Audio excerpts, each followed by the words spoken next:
Muitas polêmicas têm surgido em relação à vacina do coronavírus aqui no nosso país. Será que ela é segura mesmo?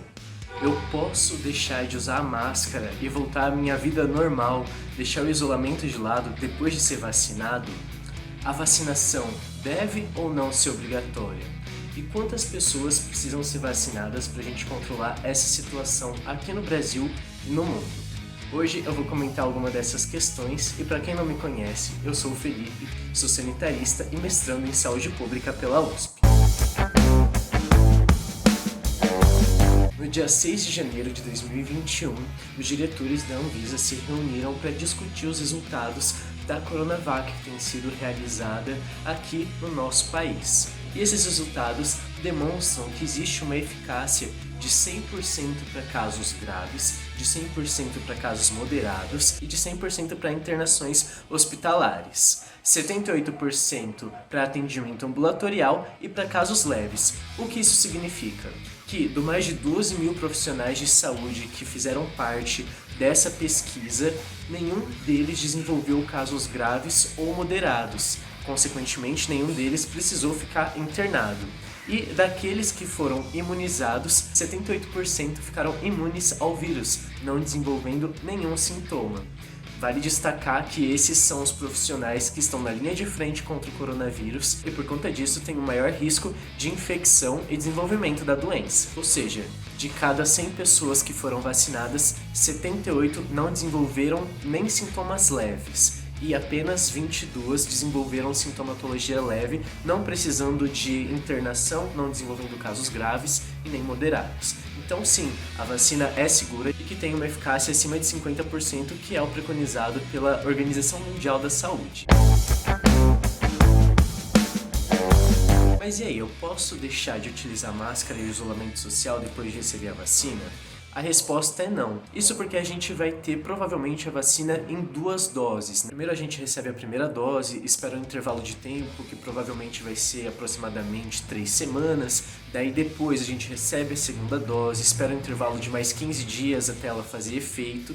E aí a gente ainda assim não vai poder deixar de utilizar a máscara e nem de deixar o distanciamento social. Porque para a gente ter uma eficácia, uma proteção coletiva, a gente precisa atingir uma cobertura vacinal grande, produzindo o que a gente chama de imunidade de rebanho. Assim, todas as pessoas que forem imunizadas vão precisar de um intervalo de tempo importante para conseguir esperar com que a população ela seja vacinada. Isso porque o nosso país é muito grande, a população é enorme e a gente vai precisar de uma estratégia muito importante para conseguir atingir a maior quantidade de brasileiros possível. Acho que um outro comentário que é importante fazer é em relação à imunidade de rebanho. Por que a gente pensa nessa imunidade de rebanho? Algumas pessoas não podem tomar a vacina, seja por conta de alguma alergia em relação a algum componente do que contém a vacina ou de até mesmo algumas doenças autoimunes do organismo dessa pessoa. Disso, as outras pessoas que não têm essas condições, elas podem, a partir do momento que são imunizadas, gerar essa proteção para quem ainda não recebeu a vacina.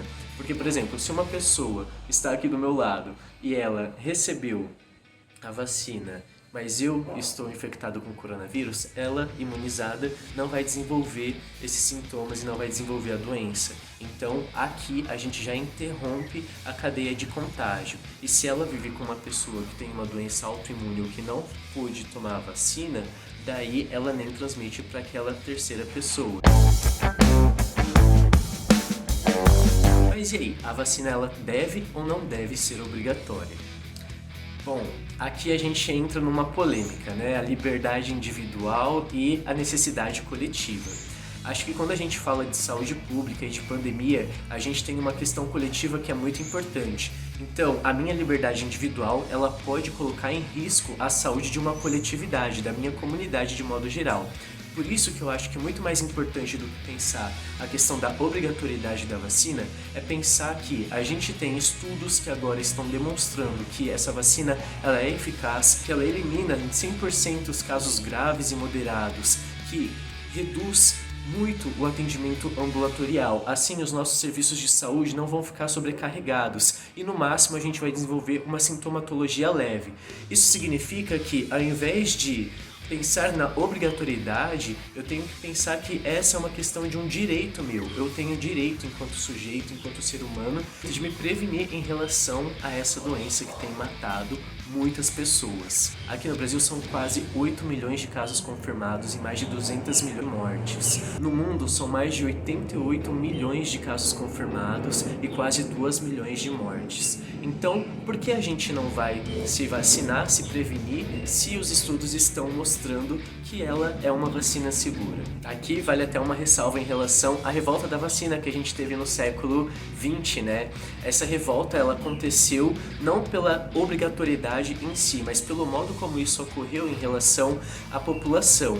Então foi de modo coercitivo, invasivo, que desrespeitava totalmente a população e que tinha uma perspectiva bem higienista, né? Positivista. Hoje a gente precisa de outras estratégias, né? A ampliação do debate sobre a produção científica, sobre o direito à saúde, sobre o que a nossa Constituição promete pra gente que ela deve garantir e sobre o que o SUS pode e deve fazer em relação ao nosso direito enquanto cidadãos. Só uma analogia em relação às liberdades individuais é a mesma coisa em relação ao transporte, né? Você deve ou não ter a liberdade de escolher beber ou utilizar qualquer outra substância e dirigir no volante.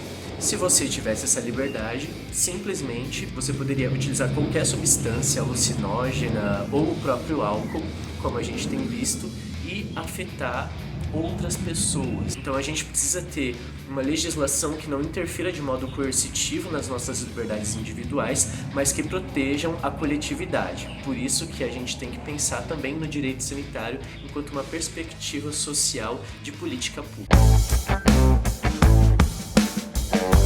E agora, quantas pessoas precisam ser vacinadas?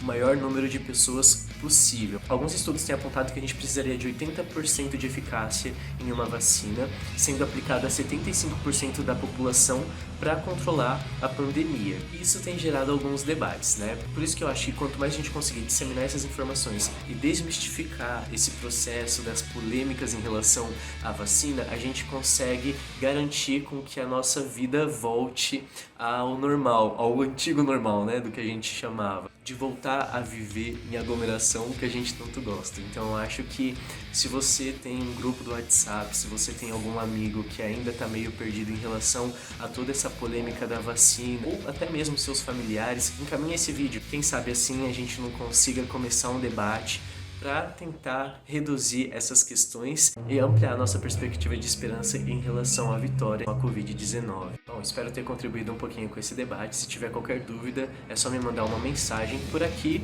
ou pelas minhas redes sociais. Um abraço!